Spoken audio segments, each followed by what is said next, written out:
Good afternoon. I'd like to welcome you all here this afternoon in this wonderful day of talks in the Festival of Ideas, where we've been looking throughout the day at nations, nationhood, national identities.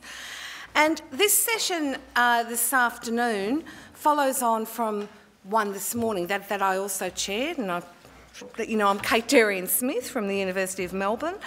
This morning, with a panel of historians, we were looking at the influences of the 19th century on Australia today.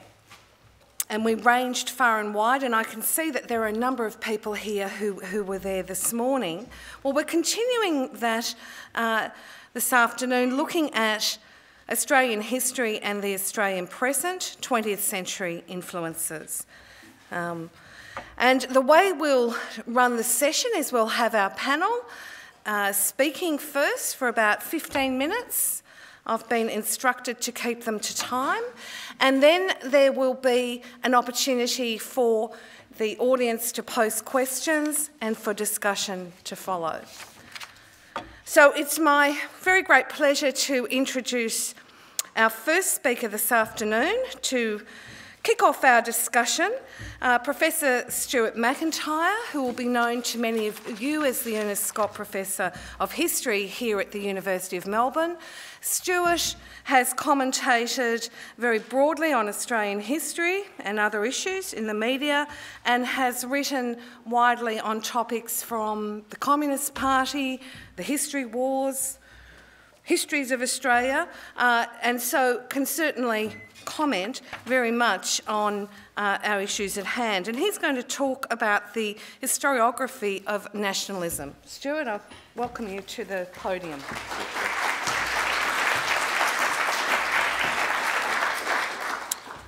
Well, thank you very much, Kate. Over the past 4 years, I've been engaged intermittently on an ambitious collaborative project on the history of historical writing from the earliest time to the present. It's being directed by Daniel Wolfe, a Canadian scholar, and the Oxford History of Historical Writing, as it's called, has enlisted several hundred participants to produce 5 volumes amounting to no less than 1.5 million words. I worked with a Hungarian and a Hispanic historian as editor of Volume 4, which covers the writing of history between 1800 and 1945. And that's the period, of course, that roughly coincides with the British settlement of Australia, the first historical accounts of the Australian colonies and Commonwealth, and the establishment of the academic enterprise of Australian history. It also spans the emergence of history as a formal discipline. History came into being during the first half of the 19th century as a distinct branch of knowledge with its own principles and methods, and as an academic profession with its own procedures and institutions. The process began first in Germany and was followed, although with significant variations, elsewhere in Europe. It was taken to countries of European settlement and taken up by other societies as they responded to European supremacy, so that by the first half of the 20th century, historical research was an international phenomenon. And our volume has chapters on how this occurred in different parts of the world, from the countries of Western Europe to the Balkans, in North, Central and Southern America, in India, China, Japan, the Ottoman Empire, the Arab world, Sub-Saharan Africa, Southeast Asia, South Africa, and Australia and New Zealand.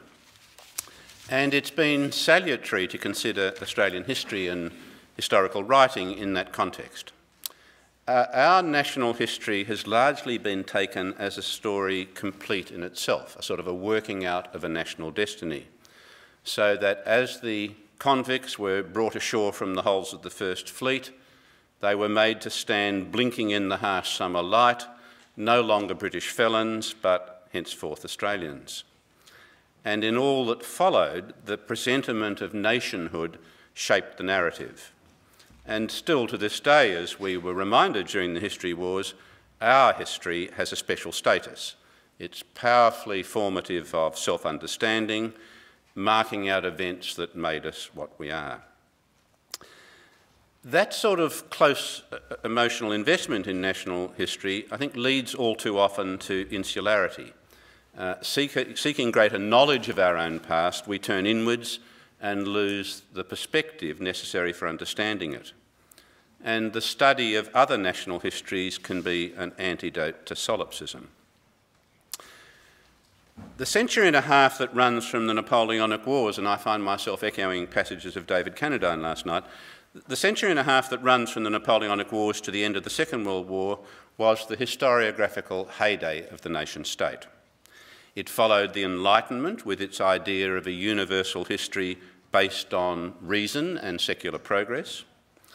If the French Revolution was identified with the Enlightenment idea, and if Napoleon's attempt to conquer Europe was similarly dressed up in notions of bringing the fruits of the French Revolution to despotic and absolutist Europe, then the reaction took very often the form of Romanticism. The Romantics reacted against these universal claims with the idea of unique national identities, and they used history to trace authentic and special national trajectories back to a dim and distant past. Hence, for Kant student Johann Gottfried Herder, the national community, each national community had a natural character that arose from an organic relationship between a particular people and a particular place over a long period of time and would find expression in language and culture. The conventional genealogy of the historical discipline makes Leopold von Ranke, the professor of history at the University of Berlin, the founder of a science of history based on archival research and source criticism. And yet Ranke himself and his colleagues was and were powerfully influenced by the philosophical idealism and romantic insistence on the ethnic and cultural peculiarity of nations. And it wasn't just a German phenomenon. Their idea of history as a bulwark against the French Revolution had its parallels in the thought of de Maistre in France and Edmund Burke in Britain. Longevity, unity and evolution were the hallmarks of the national histories produced in the 19th century, closely linked to statehood. These national histories look back to wars and civil wars very often for their foundations. Hence the victory of Arminius over Roman legions in the German forest marked the beginning of German national history. And Arminius, who was sometimes rendered as Hermann the German, became the prototypical patriot. Boadicea and Alfred the Great performed a similar role for England, Robert the Bruce for Scotland. The Swiss took William Tell and the 14th century wars of independence as foundational, the Spanish, the Reconquista, and especially the capture of Granada from the Moors in 1492, the Poles usually their victory over the Teutonic Order in 1410. Such national histories employed what the Manchester-based historian Stefan Berger has called the principle of longevity. That is, the further back you could trace your history, the more authentic and binding it was. Now, Stefan Berger has led a major project on the history of national history in Europe, and in an introduction to a volume of essays he edited called Writing the Nation, he draws attention to this idea of historical longevity. Lacking it, the new nations that formed among Europe's offspring had to find alternatives, and Berger argues that there were three strategies available to them. They could borrow the past of their parent, and he suggests that this was the path that was followed in Argentina and Australia and New Zealand. Secondly, they could fashion a long history by adopting the past of their indigenous people, and he gives Mexico and Peru as an example of that response. And finally, he says they could decide they didn't need a long history at all, and here, as you can imagine, he cites the United States. I think it's a useful typology, although in practice, examples of each strategy can be found in all of the new nations because no single strategy was wholly persuasive. It was in the United States that the belief in imminent destiny was strongest, and Frederick Jackson Turner's frontier thesis gave the idea of beginning anew perhaps its most powerful expression. Yet the 19th century New England historians, Francis Parkman and George Bancroft, shared a deeply Protestant view of American nationalism, showing the extension of Anglo-Saxon energies on a continental scale, and the first professional historians in American universities stressed the Teutonic origins of American democracy. In Mexico, where the character and territorial integrity of the new republic was less secure, the imperial inheritance was correspondingly more contentious. While conservatives upheld the Spanish conquest and the role of the church, liberals and then agrarian radicals asserted a more indigenous nationalism. So the country's flag, that was adopted in 1821 with the Declaration of Independence, uses a coat of arms that is based on the Aztec Empire, and an Aztec calendar stone that was excavated in Mexico City shortly before served as a national symbol. The British settler societies reveal a different logic. Beginning with annexation and sometimes using treaties, they denied that they were products of conquest. English Canadians long saw their history as an anti-conquest, an incorporation of French Canadians and native peoples into the benefits of British rule. Although once the military threat or the utility of the Indigenous inhabitants disappeared, so they disappeared from Canadian history. In New Zealand, on the other hand, the prolonged Maori warfare against the newcomers during the 1860s laid the basis for something different, their incorporation into a new national history. And in South Africa, the white interaction with the black majority was a central theme and a point of contestation between white supremacists and humanitarians, although almost invariably on white terms. Now, in all this, Australia was the outlier, quickly forgetting its original aggression and writing Aboriginals out of its history. Yet, in Australia as well, I think the desire for a deeper attachment remained dormant, to awaken after 1945 with the remarkable growth of Aboriginal history that is still growing today. The terms of this reworking of Australian history are still in dispute, as indeed are the terms on which Indigenous recognition might be achieved. But the national history that was created in the first half of the 20th century, a story of organic growth of Australian nationhood out of the British inheritance, no longer encompasses or can encompass the changes that have occurred since 1945. Now, the other members of the panel will take up different aspects of the task of constructing a new national history, and my purpose has been a preliminary one, to observe that we are wrestling with the task under our own historical circumstances, but in company with other nations that, like us, are accommodating themselves to forces that are eroding the supremacy of the nation state and to the new and powerful attachments other than those of the nation. Thanks.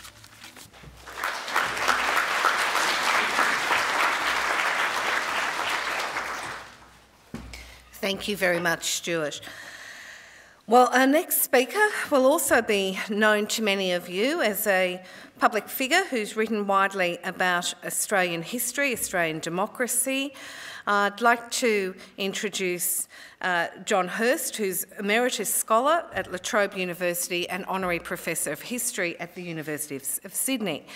Now, John, as well as writing about Australian history, has also tackled and written the shortest history of Europe, very short, and he's got a very short period now to reflect on some of the big themes in the 20th century, themes such as war, egalitarianism, multiculturalism, and I'd like to welcome you, John, to do so. Thank you very much.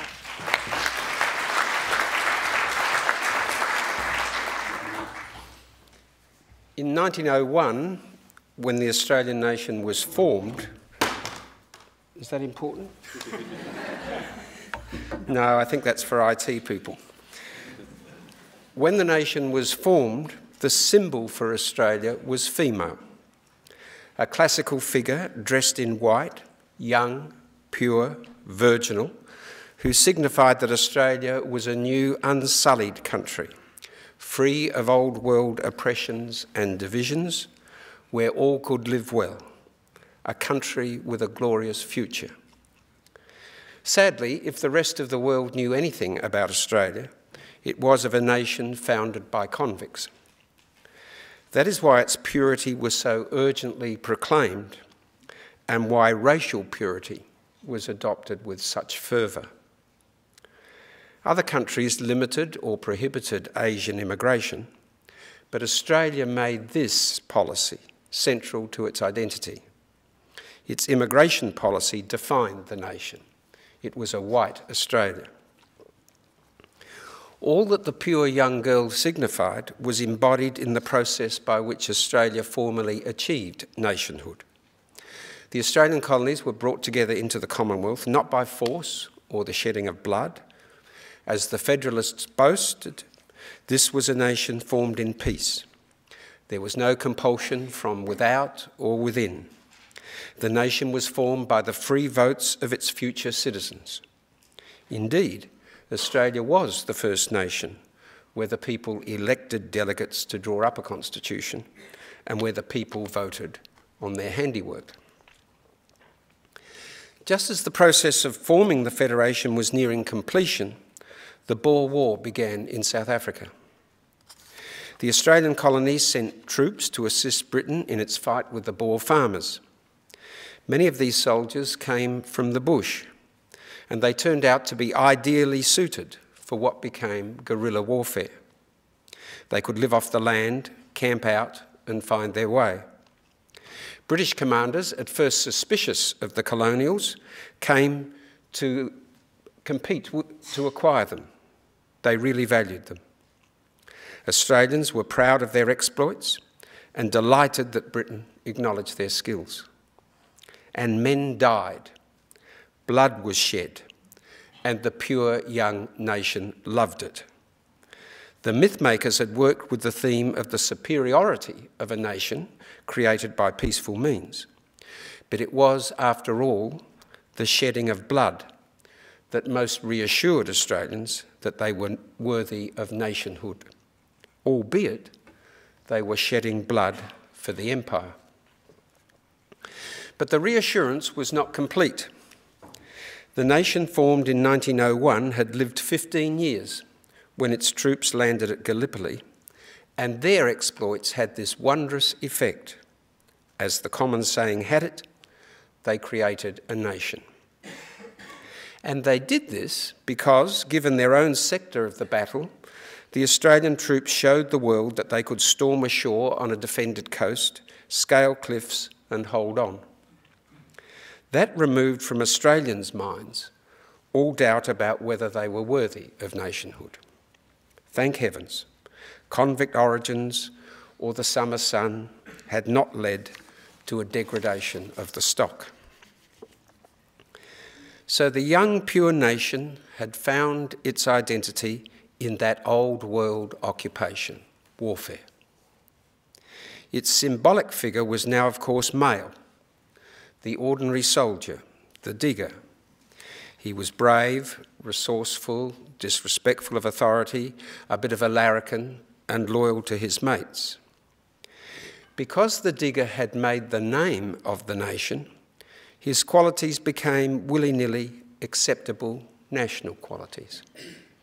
He was the embodiment of a relaxed, easygoing, egalitarian style. The classic work on Australian identity is Russell Ward's The Australian Legend, which works on the bushman as the key symbolic figure. He was a working man, hard-drinking, hard-swearing, disrespectful of authority, and loyal to his mates.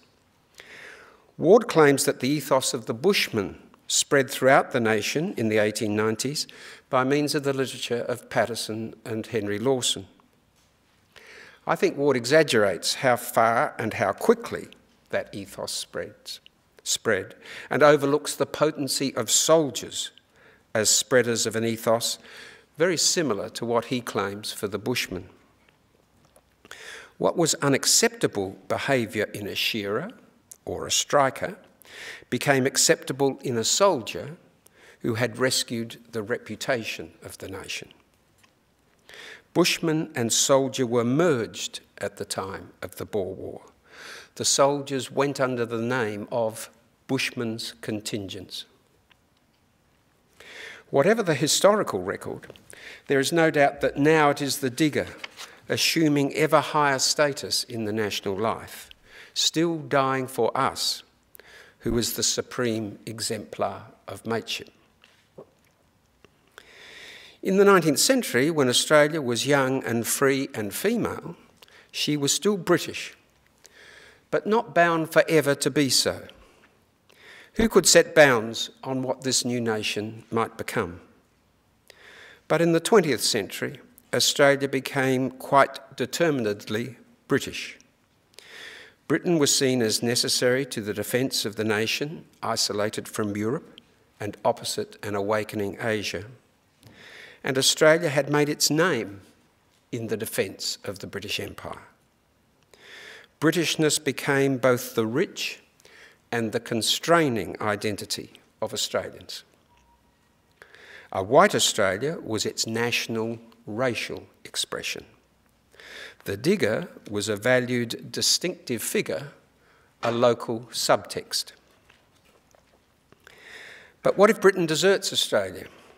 What if racial exclusion can no longer be maintained? Can the digger or a bushman alone sustain a nation? That was the situation Australia faced in the 1960s when Britain joined Europe and the White Australia policy had to be abandoned. There was a search for what was called the new nationalism, something that would sustain a more mature and more independent society in the post-imperial age. This was when the Liberal governments of Holt and Gorton moved to support theatre, music and film, when Gough Whitlam established an Australian honours system and held a competition for an Australian national anthem to replace God Save the Queen. The vagaries and setbacks of the new nationalism are outlined in a recent book by Stuart Ward and James Curran, which is called The Unknown Nation. The first film supported by government funds was The Adventures of Barry Mackenzie, a boozy farce that reinforced old stereotypes about colonial crudity and sadly was a great success. All 2,500 entries for the national anthem had to be rejected. Advance Australia Fair, dating from 1878, was to be the national anthem. At first, only the music, and then the words, though with verses dropped and the language massaged. Meanwhile, a remarkably homogenous British population was being transformed by the mass migration program begun after World War II.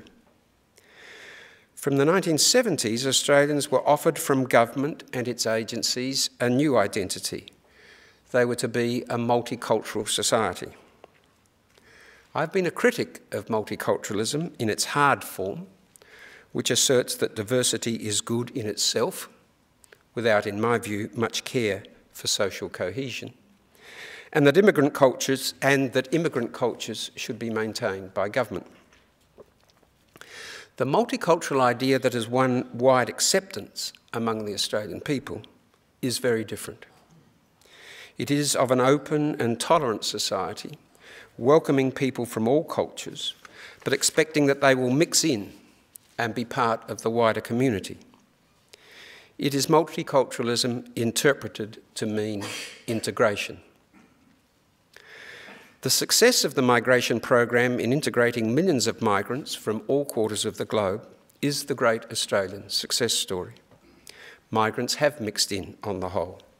There are few lasting residential enclaves and a remarkably high degree of intermarriage. This is something the nation can truly be proud of. No nation in the modern period, apart from Israel, has accepted such a high proportion of outsiders. The success owes much to Australian egalitarianism. A nation with more demanding standards for social acceptance would not do so well.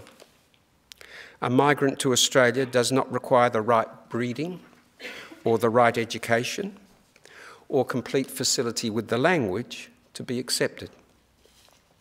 The test is whether you fit in, are friendly, and don't make a fuss. Not all migrants have been happy with this chummy egalitarianism, but it is not hostility.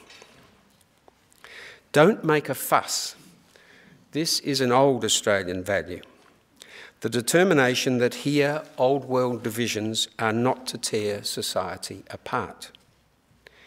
It is what survives from the days when Australia was an unsullied young woman. Thank you.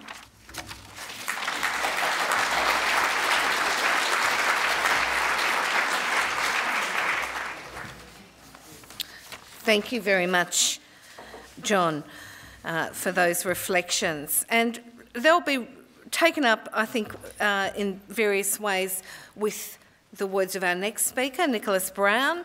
Nicholas Brown is a Senior Research Fellow in the School of History at ANU and has previously been the Keith Cameron Professor of History at University College Dublin. He's worked with the Australian Dictionary of Biography in the ANU's Urban Research Program and has just completed a biography of Rick Farley, which will be published later this year. Now, Nick is going to reflect on how Australia's identity has been shaped, influenced and articulated in response to a range of international factors throughout the 20th century. I think picking up on that question of global interactions that Australia has and also the way in which its geography does shape various developments within the nation. So, thank you, Nick.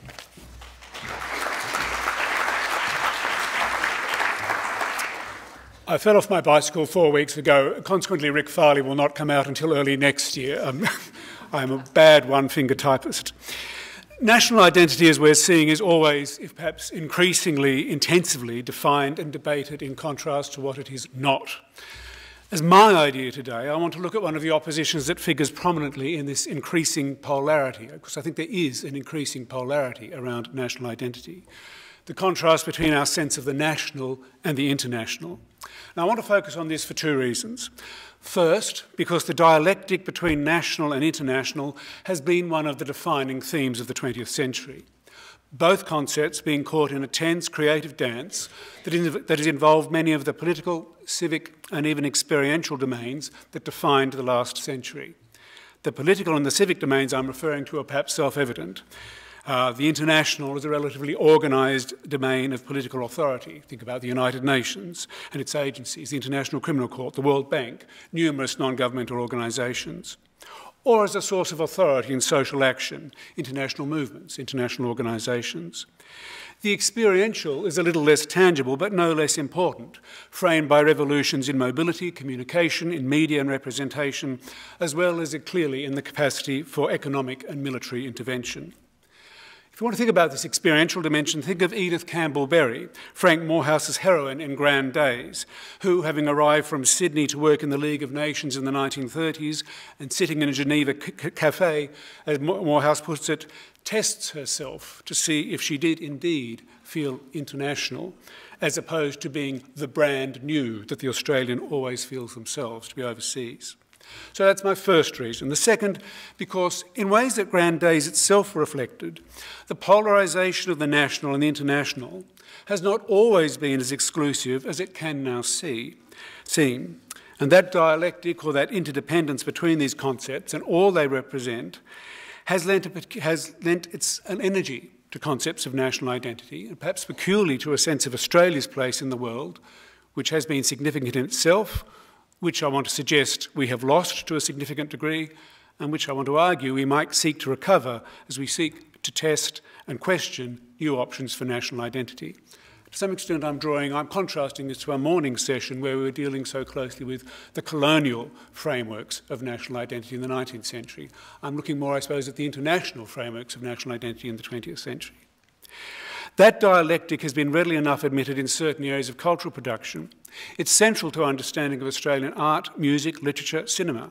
The international is a register of ideas in a domain of exchange, reputation, perhaps even more recently celebrity, which has provided an energy for even those aspects of Australian writing, Australian creative life, which we identify as distinctively national. The dialectic doesn't work. An opposition between national and international doesn't work when you look at the creative arts. It's been central to concepts of modernity and modernism. But it has not, I think, been sufficiently factored into a broader sense of Australian culture and identity in the 20th century, into the ways in which we see ourselves being inevitably shaped by the ways we see the world. Now, I just want to be clear here. By international, I'm not referring to a surrogate for concepts of transnationalism or cosmopolitanism, so even it's hard to say, both of which rather voguishly deal with the deterritorialisation of identity, the transcendence or digression of borders, the imminent condition of postmodernity. I'm not talking about that. I'm using the international in a more specific sense. International might seem a more crusty term. It was first declared a new word by Jeremy Bentham in 1780, so it's got a kind of a parallel with the birth of Australia. But it has a particular purpose of its own. It requires the recognition of the borders, whether physical, legal, conceptual, even metaphorical, that define the nation. It posits relatively formalised acts of agency that cross those borders and gesture to a cause or a system of relationships that exist in a distinct sphere beyond the nation, but through the assent of nations. Think, if you like, recently of concepts of international coalitions of the willing or international agreements and protocols on climate change. And the international also has, it reflects in movements and organisations aspirations that have an authority drawn both from the consensus of national representation and from the accountability of national observance. Are you with us or are you against us?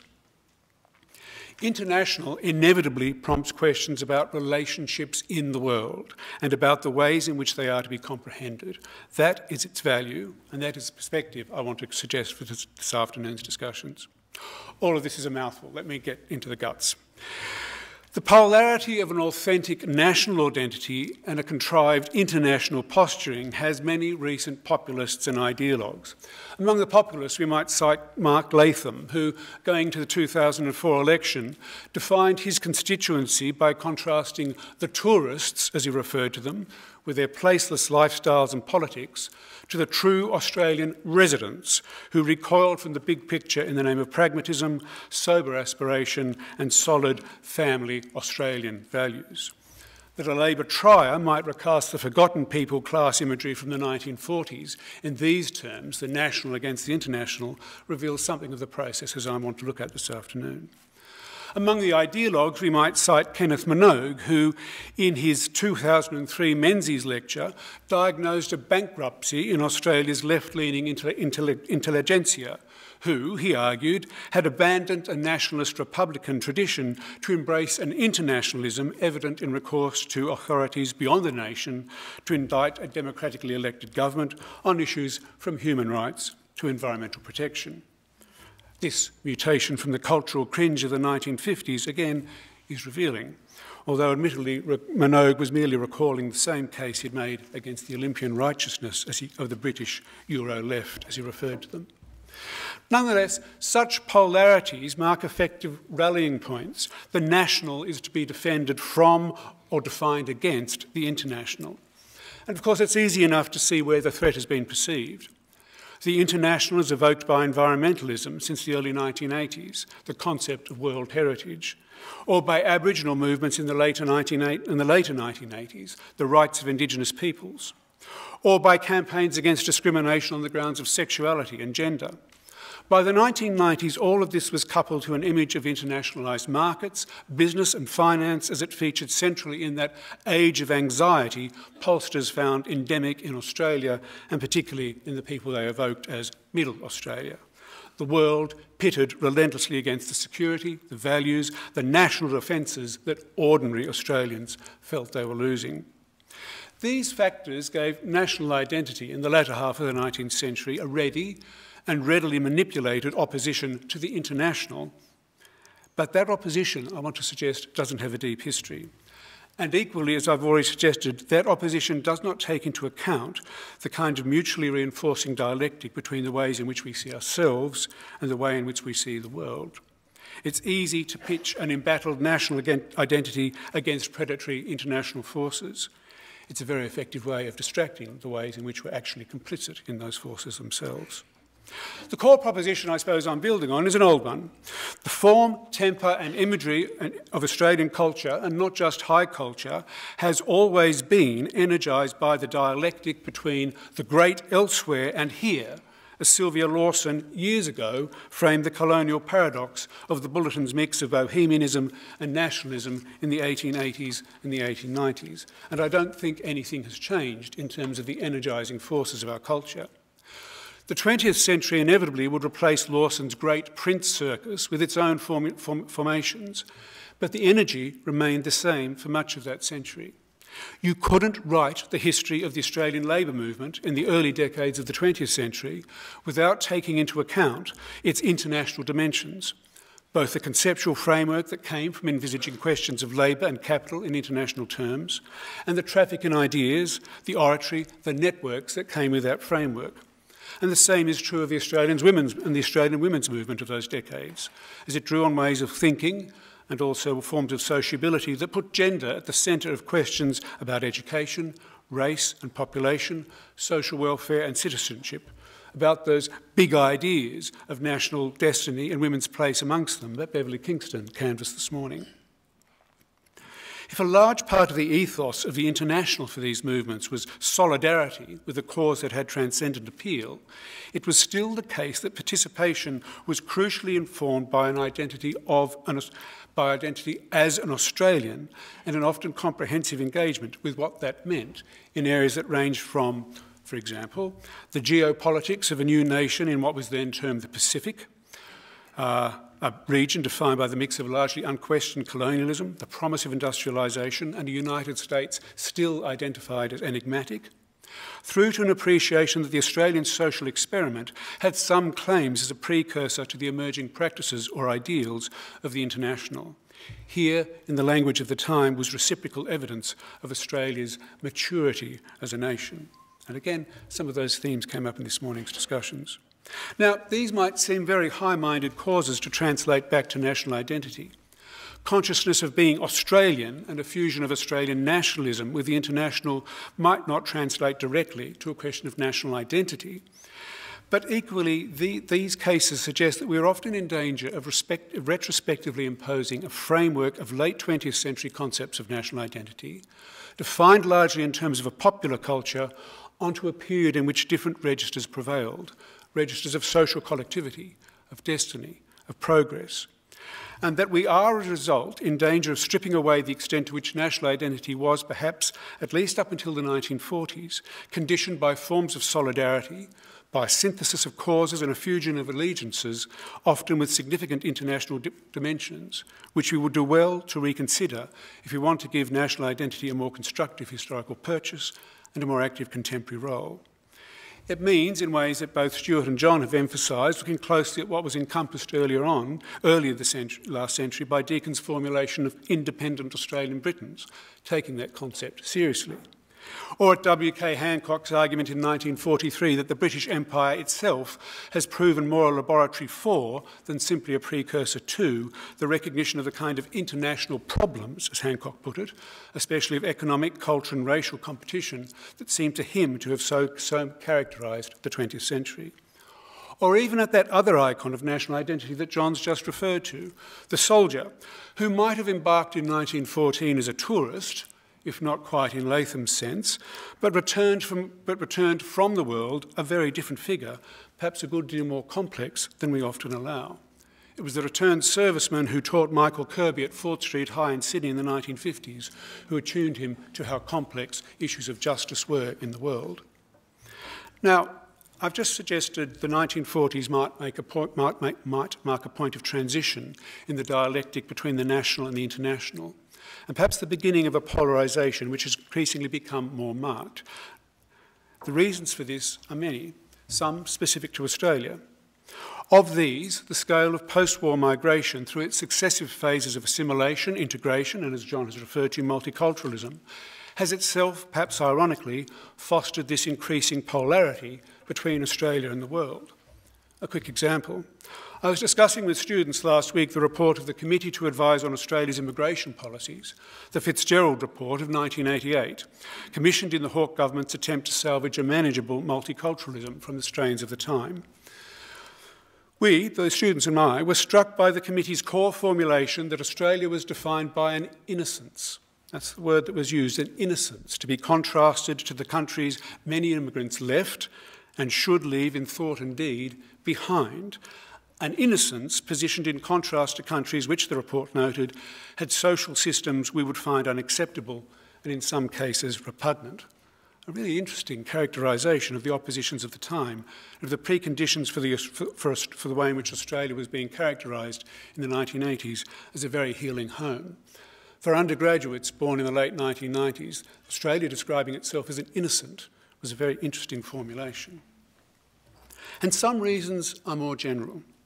At the risk of being, again, very abstract, let me just borrow here and adapt a formulation from Perry Anderson, to the effect that in the course of the 20th century, the concept of the international effectively changed sides, from the solidarities of movements and the codification of standards in labour, health and citizenship, associated, for example, going back to Edith Campbell-Barry with the League of Nations at the beginning of the century, through to the selective discipline of markets and deployment of rights associated with the United Nations and the World Bank at its end. In these transitions, the polarisations of the national and the international deployed by Latham and Minogue and by many others acquire their power, with a perhaps remarkably impoverished concept of national identity being one outcome. But it's worth, just by way of conclusion, very quickly looking behind this broad characterisation to understand its dynamics and its effects. I recently set myself the task of identifying a sequence of figures who, in the registers of political culture, the matrix of policy, symbolism, civic interest and institutional capacity, might be seen to embody the presence of the international in Australia since the 1950s and the ways in which Australians related to that sense of the world beyond. It's a highly selective but hopefully suggestive list. It runs: the Colombo Plan student of the 1950s and the 1960s, specifically the young Asian male, predominantly, who comes to Australia on the promise of an education that will enable them to take modernity and democracy home and so diffuse the issue of Australian racial exclusion in immigration. Colombo Plan students were only ever a minority of the total number of Asian students studying in Australia. But even so, in 1965, I think we forget that taken together their total exceeded the enrolment at the University of Western Australia. And they provided a manageable and promoted symbol. They, like Australians, after all, had a way of life to engineer towards social cohesion. They captured a period in which a kind of vernacular could mediate between Australia and the world, before that vernacular became, like English itself, an international language with a price to trade with. Then the aid worker of the 1960s through to the 1980s, this time the Australian who goes there being an expanding domain of engagement, reaching further into Asia, even into Africa, and who moves from the altruistic voluntarism that had its origins with Herb Fyfe here in the volunteer graduate scheme at this university in the 1950s, to the professional dedication of those working for NGOs in bringing expert guidance to the management of issues of development and growth, through years when Australia's commitment to overseas aid briefly tracked close to the OECD average, an aberration as it has turned out. The aid worker mediated compassionate, if personalised engagement with humanitarian causes at home on the one hand, and a conviction often drawn from the remarkable success of Australian technology and science in dealing with distinctive environmental and developmental challenges here, that it could assist with equivalent issues in similar contexts there, with dry land agriculture, for example, with water management, the sense that in coming to a reconciled relationship with the Australian landscape, Australians had an expertise that they could take to the developed world, at least until such assistance with itself tied back into strict calculations of our own national interests that aid ought to pay. Then, finally, the peacekeeper of the 1990s and onwards, a figure who emerges from the remarkably constant but underplayed story of Australian contributions to multinational operations since 1945, to achieve in Cambodia or Somalia or Rwanda a public profile, a heightened public profile as intervening to uphold human rights in the deeply compromised domains of international mandates to act and the blurring military, policing and humanitarian roles that came with them. Gee, we were ourselves in Asia over the past few weeks, John Howard declared after the deployment of Australian peacekeepers as part of a United Nations mission to East Timor in 1999. We were defending the values we hold as Australians. It's an extraordinary statement. Gee, we were ourselves in Asia over the past few weeks. We were defending the values we hold as Australians. The contractions or contradictions of this statement exemplify the figure as distinct from the reality of the peacekeeper in rendering for Australians now the international in this new world of asymmetrical, personalised, militarised, moralised insecurity, a space for the ready projection of a simplified, triumphant national identity. And this, I suppose, is my point today.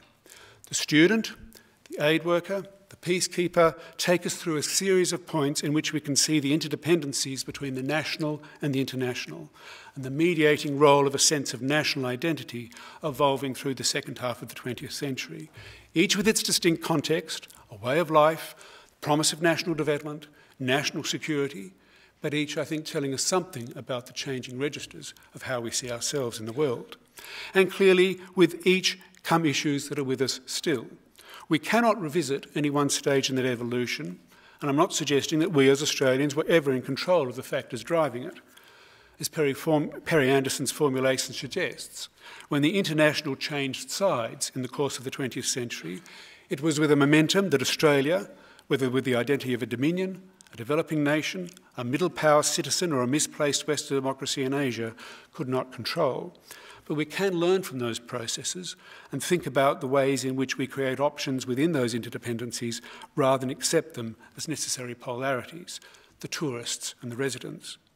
And we can be alert to new points of energy in that dialectic between the great elsewhere and here, whether it be in the hybrid hip-hop in which Australian bands draw on Aboriginal, Asian and South American inspiration while still declaring, so what if you say I sound like a white guy, that's what I am, or the science and the policy of climate change that tie us again into a rather different sense of international, or in the identity of the over 800,000 Australians who now live for extended periods of time overseas, neither tourists nor residents, who can now, as of 2002, hold dual citizenship, who do not have the expatriate posture of most of the early 20th century exiles, but who talk about skills, opportunities, needs in the world, and whose great print circus has its own dimensions. And I'll just conclude with this from an anthology of one Australian living in Swaziland as an aid worker for several years.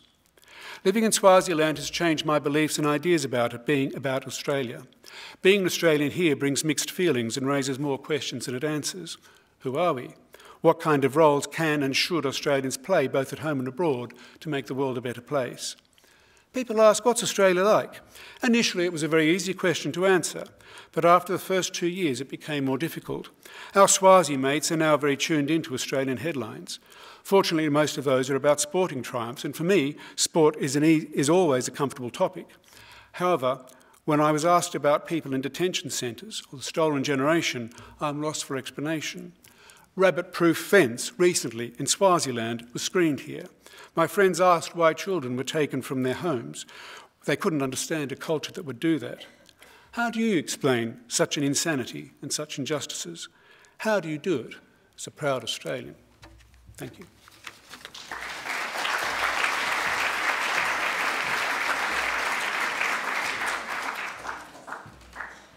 Thank you very much, Nick, for that terrific paper exploring the international dimensions of being Australian. Now, our final speaker this afternoon is Professor Ian McCalman, Professorial Research Fellow in History at the University of Sydney, former Federation Fellow and Director of the Humanities Research Centre at ANU. Ian has a national and international reputation for many books and articles on British, European and Australian history and literature. His latest book, Darwin's Armada, was published in Australia but also in Britain and the United States, and has been the basis of several exhibitions, television series and prizes. And in this last talk this afternoon, we're actually going to a place. This morning when we talked about 19th century influences, at the final paper of the session, we looked at Tasmania, very particular Australian place. Well, now we're going north to the tropics, to the Great Barrier Reef. And Ian's going to consider the ways in which the reef features in various ways in Australian national and international identity. Thank you.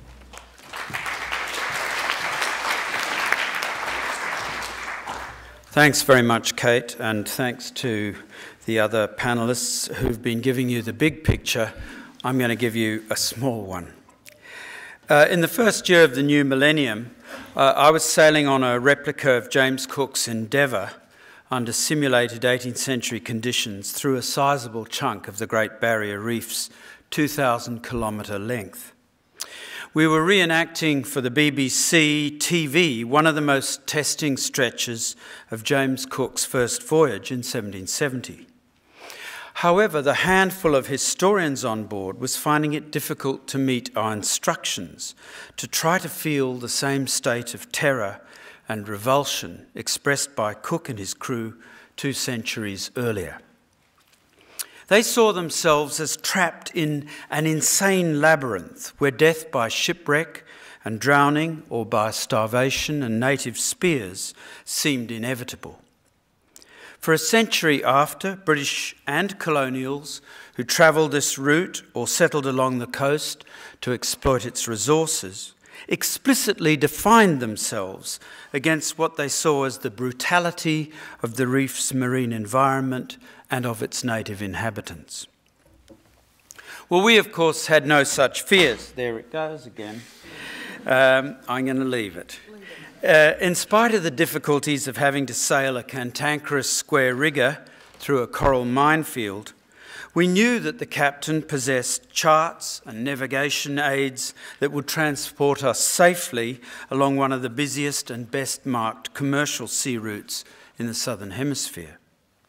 The shallow, coral-filled waters of the Barrier Reef Lagoon, studded with white coral cays and volcanic high islands, seemed to us one of the most beautiful environments imaginable. We'd been granted a free holiday in paradise. Since Cook's day, the harsh connotations of Barrier Reef wilderness have changed irrevocably. A yearning, romantic belief that civilization's discontents can be healed by sensual and aesthetic relationships with wild places was carried to 20th century Australian and global publics through myriad channels. There were the idyllic beachcomber writings of Ted Banfield and Nettie Palmer, and the ecological and cultural records of indigenous people conveyed by their custodians and by sympathetic castaways and anthropologists. There were the alluring posters and propaganda materials of early tourist entrepreneurs and visitors like the Embury brothers and fisherman writer Zane Grey. The dazzling coral photography and underwater films of Noel and Kitty Monkman and Val and Ron Taylor, and the popular scientific writings of Theo Roughly, Charles Young, and Isabel Bennett.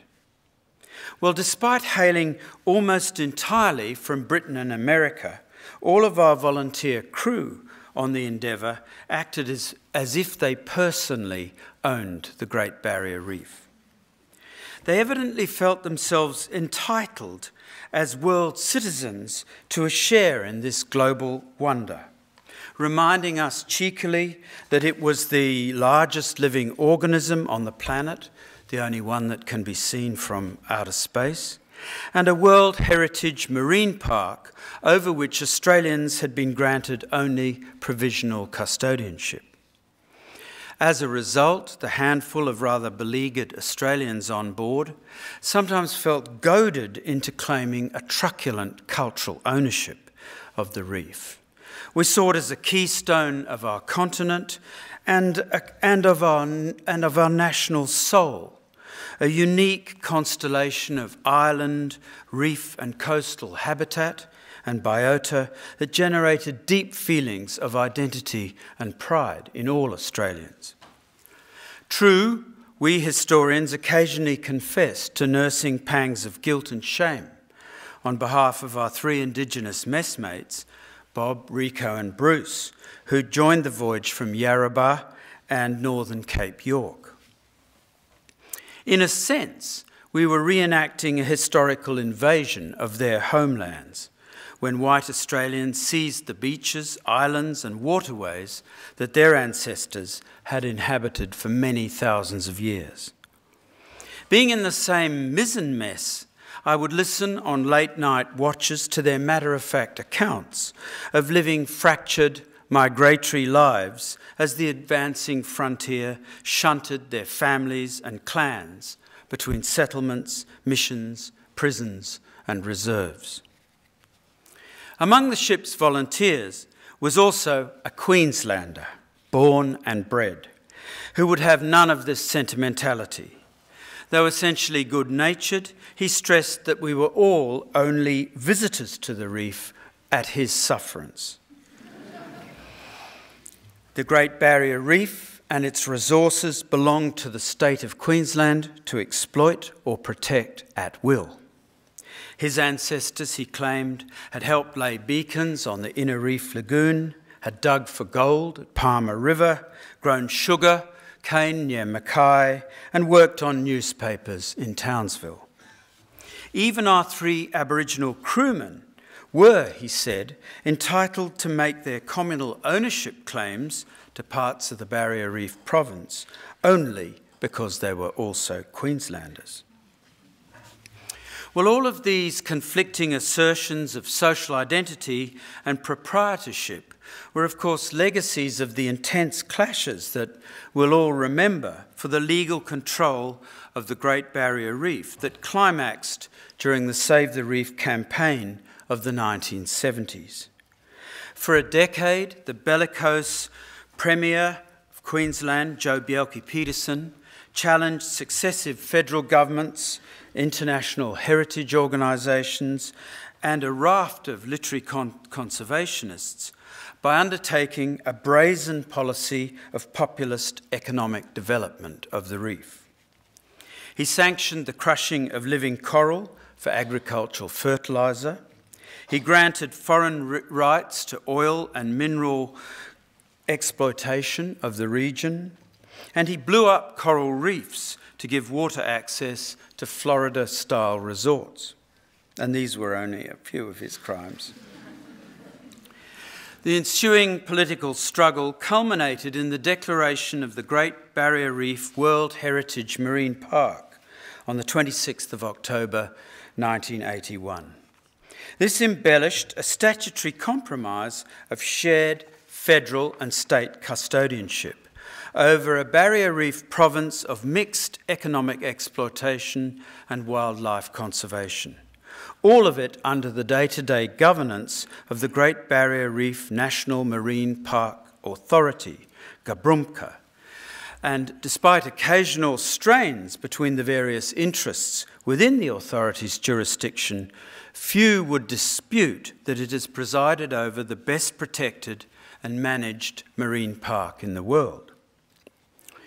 Just 20 years after this landmark event, our Endeavour voyage squabbles over psychic ownership of the reef had quickly been overshadowed by signs that larger forces were in train that might disinherit us all. The first of these portents, noticed by the historians as we tracked our progress against Cook's journals, was the disparity of marine wildlife encountered on his original voyage compared with ours. In 1770, sharks, dolphins, whales, turtles and flying fish had sported in abundance around the Endeavour's blunt bow, to such an extent that Cook provided each sailor during their time in the reef with a daily allowance of 2.5 pounds of fish. By contrast, the waters around our ship seemed eerily empty. The American professional fishermen on board caught only a handful of tuna and a few red emperors throughout the entire voyage. More seriously, a young James Cook University biologist who accompanied a few of the historians on a tour of the fringing reefs around Lizard Island showed us evidence of a new mass outbreak of coral bleaching comparable to the first serious incidents of this recorded in 1997 and 98. Up to that time, she said, scientific concern about the reef had centred on the damage being inflicted by voracious coral-eating crown-of-thorns starfish. But this problem, still unsolved today, now paled into insignificance beside the scale of destruction that these new bleaching events were perpetrating on reefs all over the world. During El Niño weather cycles, she explained, seawater heated to dangerously high levels by greenhouse gas-induced global warming was being pulsed onto delicate reef-growing corals. At 2 or 3 degrees hotter than their usual optimum of 27 degrees Celsius, the single-celled algae living in these corals' tissues and providing their colour and their food through photosynthesis with the sun began to produce oxygen at toxic levels. The corals then had no choice but to expel their symbiotic life supports. Row upon row of stark white skeletons was all that remained. And though these damaged corals were capable of regeneration if water temperatures returned to normal for lengthy periods, the frequency and intensity of outbreaks was proving lethal. As I later swam in the warm, translucent waters of Lizard Island, watching bluey-green parrotfish feeding on the multicoloured coral bommies, it seemed impossible to believe that all this might soon vanish. Since then, I've learnt that the entire ecosystem of the reef faces a further and still greater menace.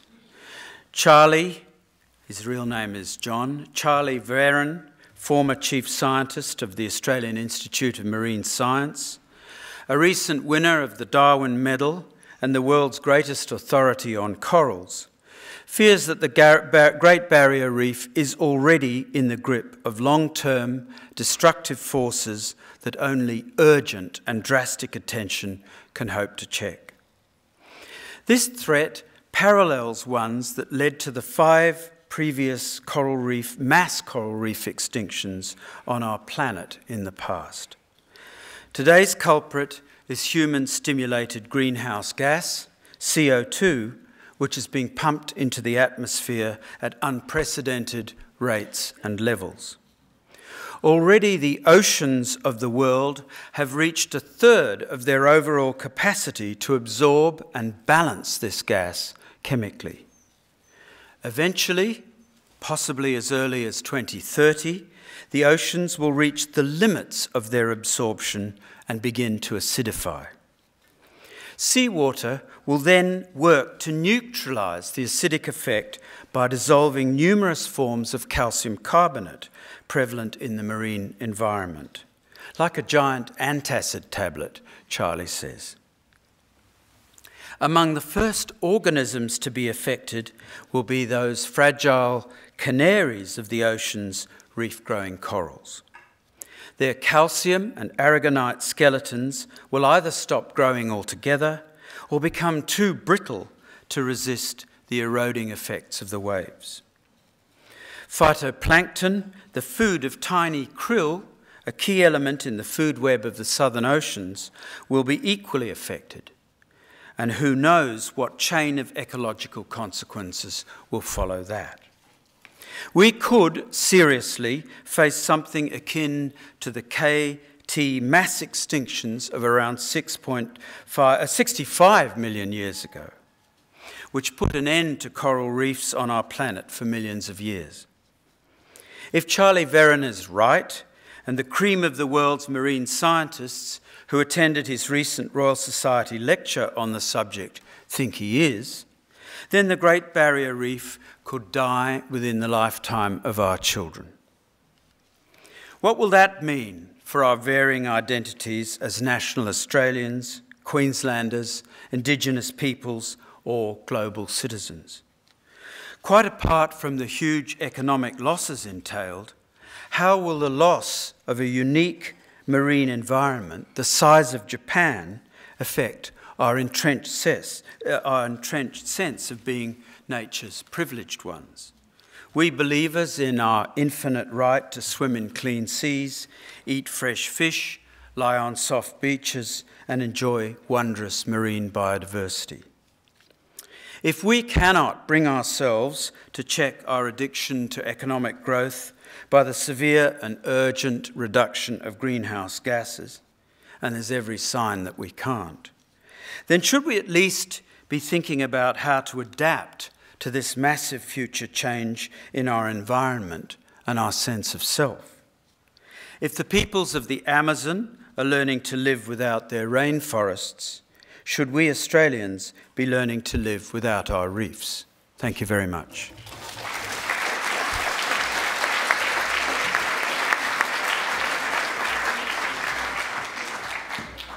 And thank you, Ian, for a very sobering, I think, conclusion to our 4 papers. Now, we do have time this afternoon for questions from the floor, for your ideas and your comments, although I will ask you to keep comments fairly brief. And we've got some roving microphones, so it's quite hard to see here because of the lights, so if can I see? No one. All right, maybe I'll start. Can I start? I can't see anyone there. I suppose, it's quite hard to draw some themes across those papers together, but I just wanted to ask the panel, and this is really for anyone to comment on, but perhaps came up very much in Ian's point about multiple identities, local, national, global. And there's been a lot of discussion, I suppose, over the last few years about the re-emergence of the local in the place of the global. So it's really just a very general question about how does a localised sense of identity and being a global citizen, where does our national identity sit? Looking at someone. It's open to everyone. I'm looking at him. He takes a good mark, Stuart. Thank you. I'm not sure I can answer the question, except that if a characteristic of 19th century romantic nationalism was a relationship between a people and a place, then a settler society occupying a vast island continent is presented with particular challenges, isn't it? Now, that leads to a number of anxieties, John referred to them, about of a eugenic kind, about who are these people, about the effects of living in widely diverse environments, particularly in the tropics. One of the features, I suppose, of the Australian identity that was created in the first part of the 20th century had to do with turning citizens of separate colonies into citizens of a commonwealth. And that's done in a number of ways. Building a transcontinental railway would be one of them. It's done through institutions too. It becomes a principle of Australian federalism that all Australians, wherever they live, should enjoy access to essentially the same opportunities and enjoy the same living standard.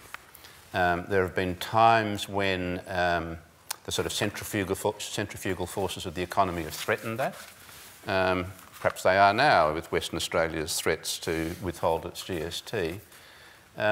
Those principles, it seems to me, are a very important part of citizenship. But, and Ian might have ideas about this, my own feeling about the way in which one comes to understand the association of place with particular characteristics is still very much a state-based one. Partly, of course, because we had state-based education systems and syllabuses. But certainly in the 1950s in the Victorian primary school, our geography drilled us in the capital cities and the principal rivers and the principal products of different parts of the world, but with particular attention to our own state. And in a number of ways, we were made familiar with the variety of regions and their characteristics of Victoria. I think in some ways that's more difficult to, it's more difficult to achieve over a vast land area. It's complicated, of course, by patterns of movement. 19th century Australians were great movers. There were several events that sent them long journeys. The first half of the 20th century was, of course, a period of much greater stability. And this last part of the 20th century, again, I think, sees people moving across state boundaries more easily. I suppose the Americans, the United States, in a sense, fashioned their national identity from celebrating the richness and geographical diversity. I don't think Australians have ever done so to the same extent. Can I come in on that? It was a toss-up what I talked to you about this afternoon. I would have, in a way, preferred to have spoken about the biography that I'm writing on Rick Farley, but for various reasons he's a figure who doesn't seem to cross the New South Wales-Victoria border particularly well. He's a Queensland boy. But for those of you who are not aware of this bloke, he went from being a Nimbin dropout to working for the National Farmers Federation, firstly the Queensland Cattlemen's Union, and then did a very interesting transformation, partly through representing the National Farmers Federation in Paul Keating's Mabo legislation negotiations, through spending the last 10 years of his life working as a native title negotiator very closely with Aboriginal communities. The strong motto in everything that Farley did was it's all about relationships, and about simply understanding if you actually can find a way of getting people to talk about what they really value in the place and the thing that they do, then you'll find that there is as much common ground between a mining executive and a traditional owner of an area of land as there is between an urban greenie and somebody in the bush, in the quintessential bush. This comes back to national identity because part of the consuming process of this book has simply been talking to the thousands of people with whom Farley worked. And I still remember one very close conversation with Peter Yu from Broome, who simply described the way in which Farley handled an incredibly tense conflict between an agricultural company that wanted to introduce irrigation into the area around Broome and traditional owners who were perfectly happy to have irrigation introduced so that they might trial cotton growing, but simply didn't trust the state government, which had sequentially taken Aboriginal communities to the cleaners over native title negotiations. And you simply said, well, ultimately what was great about Farley was that he dealt with these issues like a good Australian. And as somebody who spent all of my life kind of distancing myself from that sense that there is some kind of quintessential quality called a good Australian, this really threw me back on my resources. But what Peter Yu meant was this bloke spoke straight. And I think what we really are trying to work towards, I think, are ways in which we understand the absolute specific nature of the relationships we have to deal with, we place, and I suppose this is partly the point of your sense of layered identities. We need to understand the place in which we're talking about these relationships and what's at stake in those relationships. But I mean, maybe Peter Yu does have a point, and it comes back to your notion, John, about, you know, kind of don't rock the boat. There's a huge amount of conflict out there, but there is some kind of civility there, some kind of process there through which we can talk about these issues. But we're not going to get anywhere if we abstract them, into the environment versus the industry. We are going to understand them if we understand place. And I suppose this comes back to a point I think that came very much out of this morning's sessions as well. We are still working very, very hard as Australians to understand place. What Farley did, I suppose the only reason why he might be remembered in Victoria is that with the Australian Conservation Foundation, he brokered land care as a national program growing out of the land care initiative from the Victorian government. And land care, in a sense, is exactly that kind of ethos. You're not going to solve the problem if you think in abstractions. You're going to solve the problem if you think about a spirit of some kind of way of dealing with each other that has a spatial and immediate local dimension. Nick, could I ask you about Australians as peacekeepers? Yes. It seems we have a good reputation as peacekeepers, our troops do, which is in great contrast to the reputation they had in 2 world wars, which they were larrikins, and any city that was visited by diggers en route or near the battle had to shut up. You know, you had to put up your shutters or you'd be wrecked. And now we have the contrary reputation of being more sensitive, more engaged. And I wondered, since you raised this, Nick, whether that's the sense you have. There have been some studies of peacekeepers in Somaliland, or in places where there are a number of nations contributing. In Somaliland, there were Australians, the French, and Americans. And the Australians were much more willing to get out on foot and actually interact with people. And the Americans, the French, were more sort of going through the actions of doing a tour around, but in their own vehicles, and to have that security. So this is another way of coming back to your Farley point. Is there an Australian style which has led us to be good peacekeepers? I think there absolutely is, and I think you can see it in the kinds of figures, the national figures that have come out of peacekeeping operations, whether it's John Sanderson or Peter Cosgrove. I mean, we now have in those figures a kind of different way of understanding what an Australian military operation might look like. The sad thing is, though, I think, that the Australian Defence Force is so deeply imbued with this notion that they are a war-fighting outfit that your individual Australian service person finds it rather hard to comfortably sit with the notion that they are a peacekeeper. There's always this kind of identity slip between we are a war-fighting outfit, but nonetheless we are remarkably adept at peacekeeping. And it has to be said, I mean, if you look at what Australians were doing even in Vietnam, I mean, they were not doing those kind of large operations that the Americans were doing. They were policing a province and by all accounts doing a reasonably good job until the whole kind of image of the Vietnam War kind of overwhelmed them. I think we've got a question up the back here.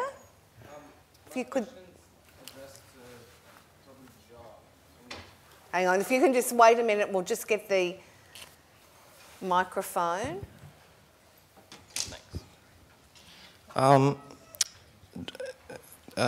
Thanks, John. I just want to ask, the notion of the Australian identifiable notion of don't make a fuss, to what extent do you think that that's a construction or something that has evolved naturally within an Australian, as an Australian trait? And it seems that if it's something that still exists today, especially after white Australia, it seems that the notion of don't make a fuss can also be attributed to a particular white kind of citizen. Or, yeah, if you could comment on that. Yes, I think it begins in colonial times. Colonial times are often now characterised as uniform as well as being dull and boring. It was just sort of Anglo or Anglo-Celt. But as you say, Anglo-Celt, you're eliding a very important difference. There were Scots, Irish, English and Welsh who had a history of antagonism to each other, some in the recent past, some, as between the English and the Irish, still ongoing, and the huge tension between Protestantism and Catholicism. Now, if you want to find conflict between Protestants and Catholics, that's pretty easy to do. My sense is that it was strongly contained, and contained at a sort of community level, where people were determined that this was not going to get out of control. They'd seen it get out of control in the old world, and they wanted to limit it here. And so, particularly in the 19th century, local institutions were always careful to have a Scotsman, an Englishman, an Irishman, and then a native-born person. And a joke. Yes. And if you were going to run a mechanics institute or a hospital, they were true community organisations. In the 20th century, there was a polarisation because the Catholic Church began to run its own schools, friendly societies, and hospitals. But in the 19th century, you can see this attempt to bring the whole community together. So British, and that British identity, isn't just an old world hangover, it's an attempt here to bring together, and it always, in this formulation, British always included Irish, and they had ambiguous feelings about that. But British meant peace between the three kingdoms in Australia. Now, this can lead to a certain dullness, you know, and this is what I hinted at, that migrants find Australians sort of unengaged. They don't want to talk about big issues. You know, anything that's going to be divisive, we won't talk about. Whereas Central Europeans, or Russians, of course, just thrive on it. And they come with that mentality and find us, you know, terribly dull. So there's a negative to it. D.H. Lawrence felt, you know, it was so bland, so easy, so unchallenging, a sort of, you know, dullness over the whole society. So it has those negatives. But it's a great thing, I think. It's turned out to be a great thing for handling this new threat to social peace when you get Croats and Serbs or Turks and Greeks in the one community. And I think our formulation has helped in that assimilation. So I'm a bit more positive about it than you. I don't think it's connected with whiteness. I think it's radical apathy. Yes. Well, as often I disagree with John. I mean, a brief listen to talkback radio would dispel the notion that Australians don't make a fuss. And equally, while I respect the shift in the role of Australian armed services, I think we can, and I think Nick was suggesting it when he spoke, we can pat ourselves on the back rather too easily. Just as the experience of Australian mining companies in Papua New Guinea, there is a cultural insensitivity of Australians overseas that I think affects a number of these activities. I mean, a cultural identity, of course, is based on not necessarily an accurate description of characteristics, but those characteristics that the people like to define themselves by. But I don't know whether I'd call, I wouldn't regard not making a fuss as a distinctive Australian characteristic. The Australians in Somalia used to describe their mission operation as adjusting Somali attitudes, and that encompassing a wide range of practices, many of which they had very little control over. I mean, it's partly the nature of the mandate under which you're operating. But again, it's that kind of situation, I think, that we're now putting people and expecting them to know what to do in dealing with these questions of identity and allegiance and so on. What I think in response to Stuart is that if you take the test, how has the migration program worked overall? I think you can't help but say it's been an amazing success. I agree on that. And the more you make Australia white and inward-looking and British in 1940, the greater the miracle. And that's why when I'm looking for an explanation of it, I'm looking at below public talk, which you might get on talkback radio, to actually how Australians interact with people. And on the whole, I think that's gone very well. One of the migrants who came on the Dunera in the early stages of World War I said, World War II, said Australians didn't like foreigners, didn't like wogs, but they liked less making a fuss about anything. So that if they're given the opportunity on talkback radio, they will sound off about migrants, perhaps. But actually interactions in a neighbourhood or in a street are usually not hostile. If it were otherwise, the Italians would all be living in one place, or the Greeks would all be living in one place. And as we know, the opposite is the case. Can I say something about a sort of extension of Stuart's earlier interesting example of Mexico adopting indigenous? What I've found, I'm trying to write a history of the Barrier Reef from Cook to now, a kind of cultural history, I suppose. What I've found, to my surprise, is that the various different European people, whether scientists, literary people, people who are exploiting the environment and so on, come to value and indeed to preach the value of that environment, largely as they come to absorb a kind of appreciation of the indigenous people, even when they're expropriating them, even when they're killing them. It's that there is a kind of unconscious absorption of the fact that these people have worked out a very complex and relatively harmonious, not trying to make that romantic, but a harmonious relationship with a very, very complicated environment.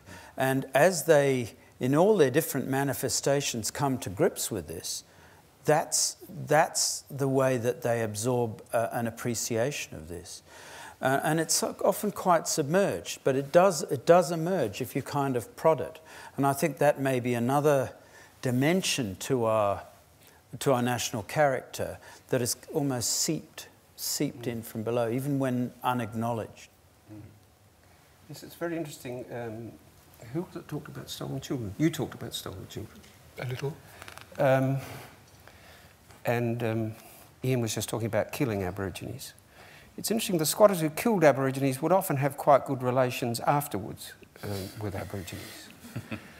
And when there was this move in the early 20th century, when there's this preoccupation with racial purity and what are we going to do about this Aboriginal minority, which is a threat to a white Australian identity, then governments are given these extraordinary powers over Aborigines to say where they're going to live, to say whether they can marry, to take away their children. And once I looked through all the parliamentary debates as this legislation was going through, the first thing to say about it is that there was very little interest taken in it. But the few people who protested were country members.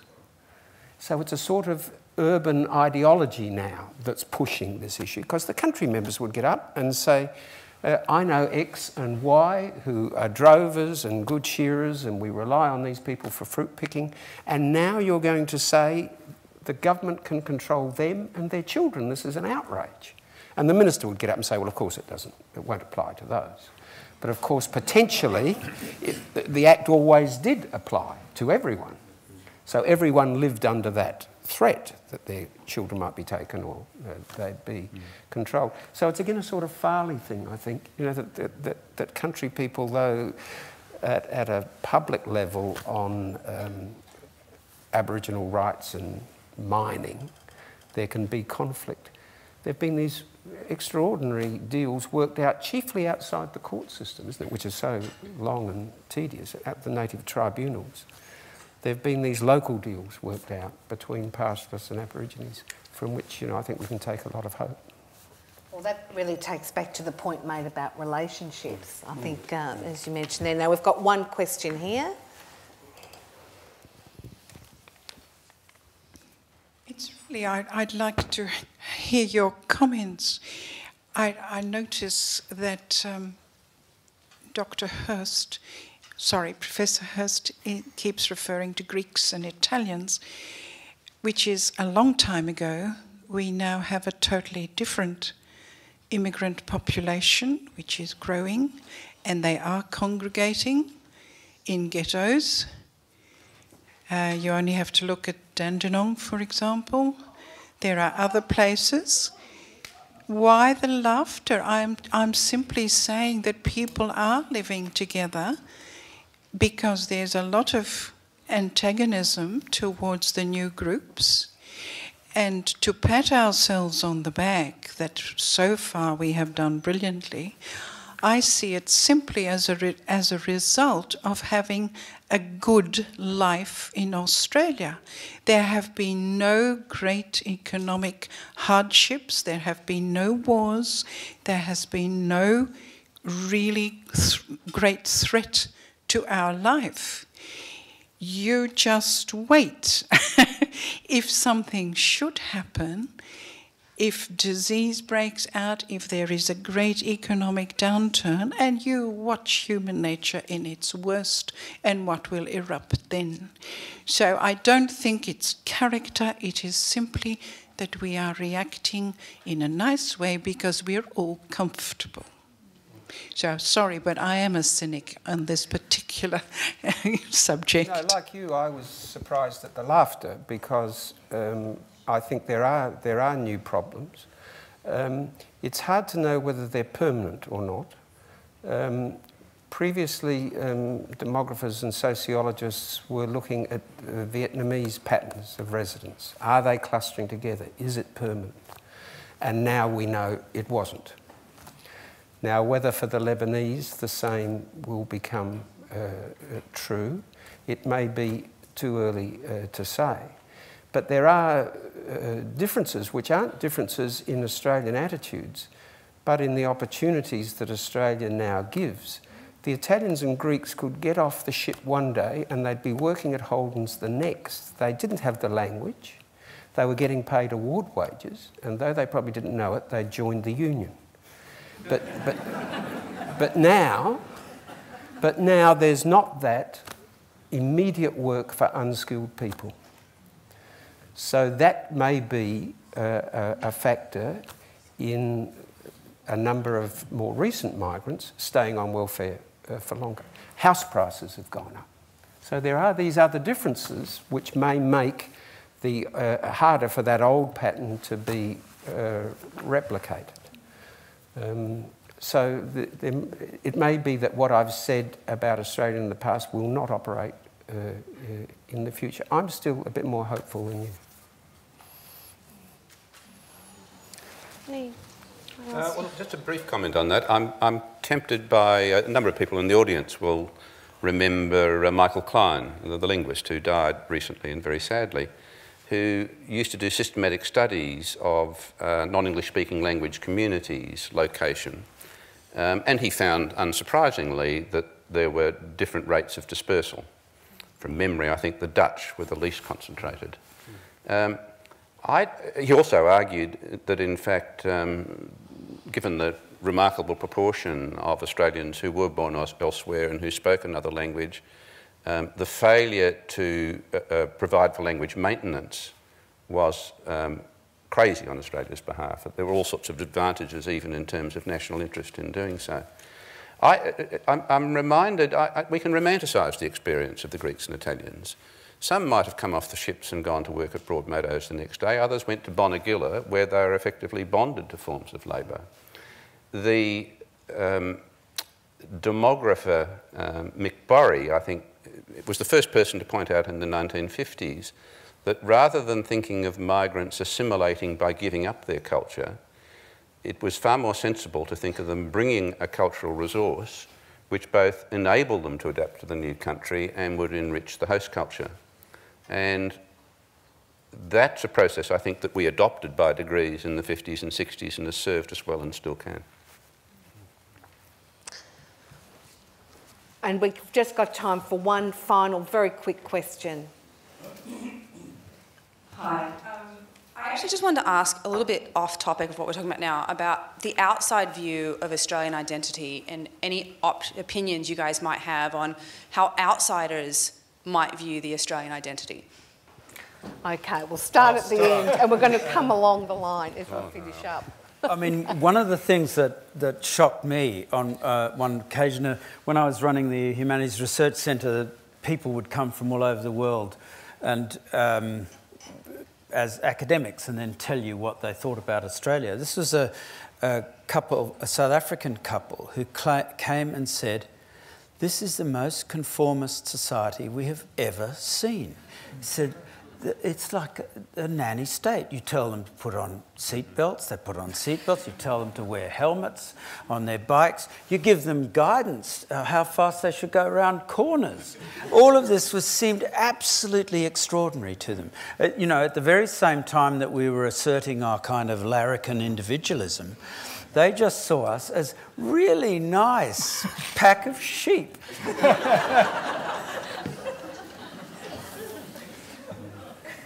As Kate mentioned, I spent 2 years in Dublin. I still remember one person just stopping me in a corridor, inevitably on the way to the bar, which at University College Dublin is just down the end of the corridor from the School of History.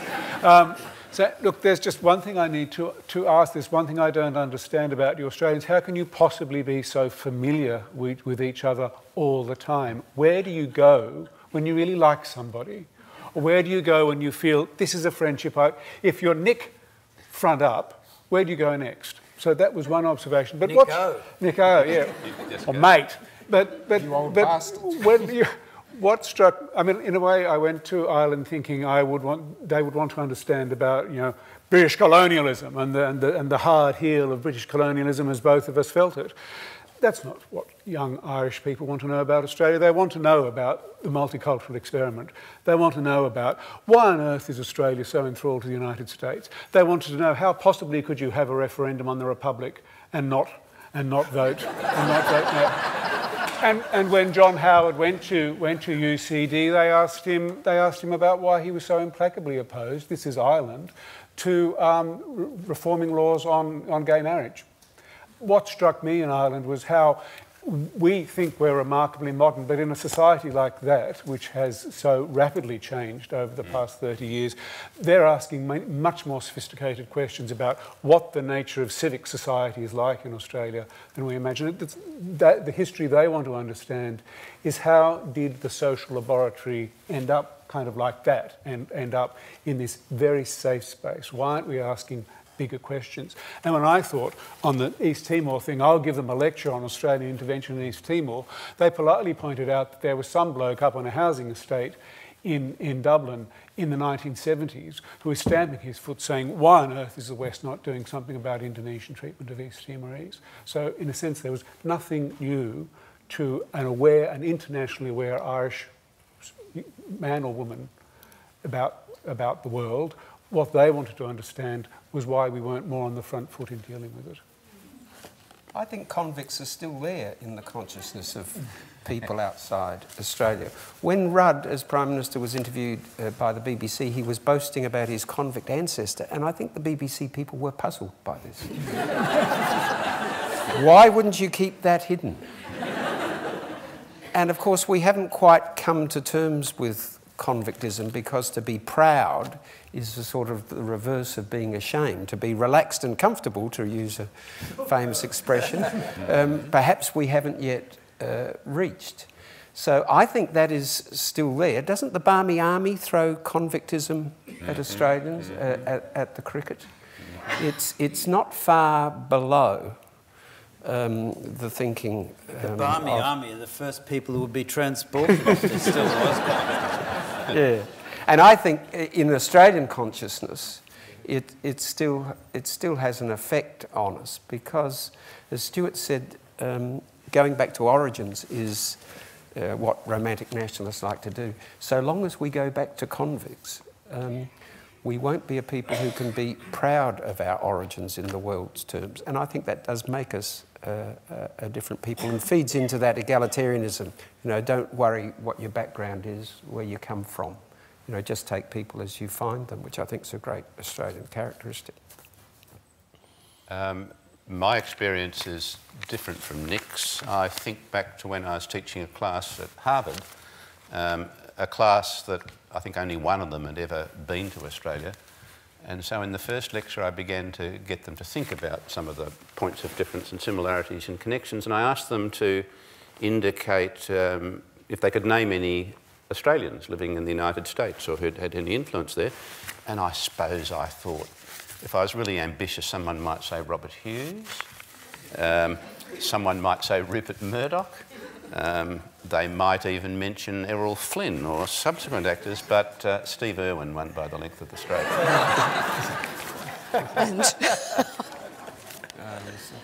And I suppose on that note, although I'm not really sure ending on Steve Irwin's quite the way we want to end this afternoon, but I suppose I would just say to that, the question about how Australian identity is seen to be perceived from outside, I do think it's very interesting that Australians care so much. You know, I mean, that is, no matter how it's perceived, why does it still matter? And I think that that's something that really runs through the 19th, 20th into the 21st century, that concern with how Australia is seen from outside. Well, I'd like to thank our panel. We've had a terrific and wide-ranging discussion, so thank you very much for your panel.